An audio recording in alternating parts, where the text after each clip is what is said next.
শীতকাল পড়া মানে দুটো জিনিসের কথা খুব মনে পড়ে। কি বলুন তো? একটা হচ্ছে পিঠে আর একটা হচ্ছে পিকনিক। এই দুটো না হলে না শীত শীত মনে হয় না। তাই আমাদের ছাদে একটা ছোট্ট মোট্ট পিকনিকের আয়োজন করা হয়েছে।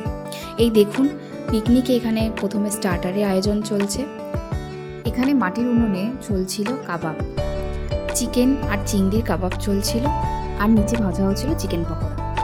এই শীতে উনুনের পাড়ে বসে আগুনের তাতে হাত সেঁকে পিঠে হোক বা পিকনিক, দুটোই কিন্তু খুব ভালো লাগে।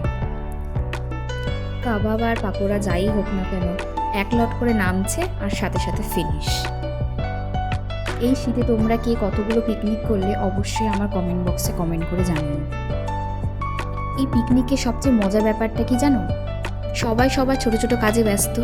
কেউ ধরো পাতা ধুচ্ছে, কেউ ভাত রান্না করছে, কেউ মাংসটা ধুয়ে দিচ্ছে, কেউ বা পেঁয়াজ চলছে, কিন্তু সবাইকে নিয়ে এই হই হই করাটাই হলো পিকনিকের আসল মজা। স্টার্টারের পাশাপাশি দেখা যায় মেন কোর্সে কী কী রয়েছে। প্রথমেই তো ছুলে নেওয়া হয়েছে মটরশুঁটি, আর আমরা আজকে করতে চাইছি ফ্রাইড রাইস বাট মটরশুঁটি দিয়ে। এখানে কোনো গাজর বা অন্য কিছু দিইনি, শুধু জাস্ট মটরশুঁটি, কাজু, কিশমিশ, জিরা রাইস, মানে এটাকে জিরা রাইসও বলতে পারো তোমরা।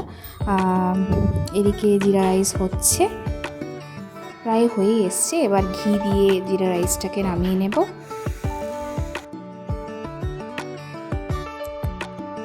ফ্রাইড রাইসের পাশাপাশি চলছিল ওইদিকে পেঁয়াজ কাটা আর রসুন ছোলা, সেটাও প্রায় কমপ্লিট হয়ে এসছে। তারপরই আমরা দেশি মুরগির মাংসটা উঠিয়ে দিলাম। এখানে মাংসটা ভালো মতো করে কষিয়ে রান্না করা হচ্ছে, আর আগে থেকে একটু ম্যারিনেট করা ছিল বলে এত সুন্দর করে মাংসটা নরম তুলতুলে হয়েছিল কি বলবো। এটাকে কিন্তু সিটি দিতেই হয়নি একবারও। তারপরে সবাই মিলে এক এক করে আমরা খাওয়া দাওয়া করতে শুরু করি। সবাই মিলে একসাথে বসে সেখানে আমরা মজা করে গল্প করতে করতে খাওয়া দাওয়া করে পিকনিকটা শেষ করি।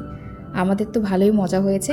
তোমরা কে কটা পিকনিক করলে আর কেমন মজা করেছো সেটা অবশ্যই আমার কমেন্ট বক্সে জানিও। আর সবাইকে নতুন বছরের আগাম শুভেচ্ছা আগে থেকে দিয়ে রাখলাম। সবাই ভালো থেকো, সুস্থ থেকো, আর আমার পরবর্তী ভিডিওর জন্য অবশ্যই ওয়েট করে থেকো।